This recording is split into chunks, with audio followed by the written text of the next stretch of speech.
چڑیا کی 3 نصیحتیں۔ ایک شخص نے چڑیا پکڑنے کے لیے جال بچھایا۔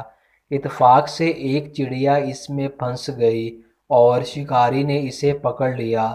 چڑیا نے اس سے کہا، اے انسان، تم نے کئی ہرن، بکرے اور مرغ وغیرہ کھائے ہیں، ان چیزوں کے مقابلے میں میری کیا حقیقت؟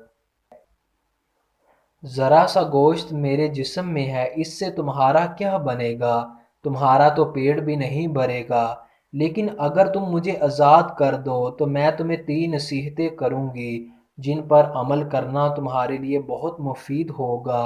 ان میں سے ایک نصیحت تو میں ابھی کروں گی، جبکہ دوسری اس وقت جب تم مجھے چھوڑ دو گے اور میں دیوار پر جا بیٹھوں گی۔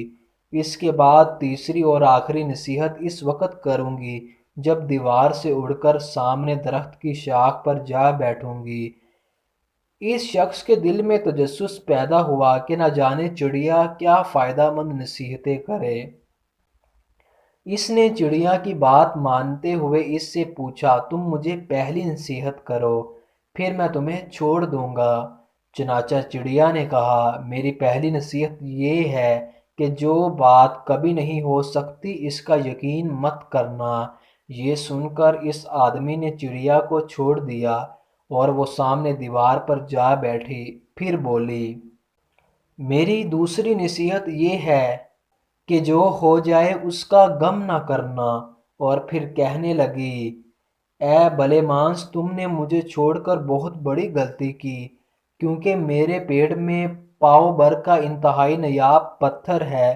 اگر تم مجھے ذبح کرتے اور میرے پیڑ سے اس موتی کو نکال لیتے تو اس کے فروخت کرنے سے تمہیں اس قدر دولت حاصل ہوتی کہ تم بہت بڑے رئیس بن جاتے۔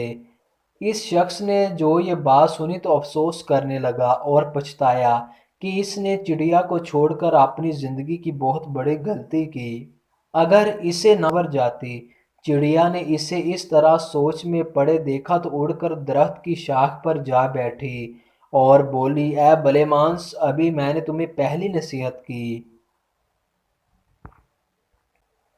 جسے تو بھول گئے کہ جو بات نہ ہو سکنے والی ہو اس کا ہرگز یقین نہ کرنا۔ لیکن تم نے میری اس بات کا اعتبار کر لیا کہ میں چھٹانک بھر وزن رکھنے والی چڑیا اپنے پیڑ میں پاؤ وزن کا موتی رکھتی ہوں۔ کیا یہ ممکن ہے؟ میں نے تمہیں دوسری نصیحت یہ کی تھی کہ جو بات ہو جائے اس کا غم نہ کرنا، مگر تم نے دوسری نصیحت کا بھی کوئی اثر نہ لیا اور غم اور افسوس میں مبتلا ہو گئے کہ خام خواہ مجھے جانے دیا۔ تمہیں کوئی بھی نصیحت کرنا بالکل بیکار ہے۔ تم نے میری پہلی 2 نصیحتوں پر کب عمل کیا جو تیسری پر کرو گے؟ تم نصیحت کے قابل نہیں۔ یہ کہتے ہوئے چڑیا پھر سے اڑی اور ہوا میں پرواز کر گئی۔ وہ شخص وہیں کھڑا چڑیا کی باتوں پر غور و فکر کرتے ہوئے سوچوں میں کھو گیا۔ وہ لوگ خوش نصیب ہوتے ہیں جنہیں کوئی نصیحت کرنے والا ہو۔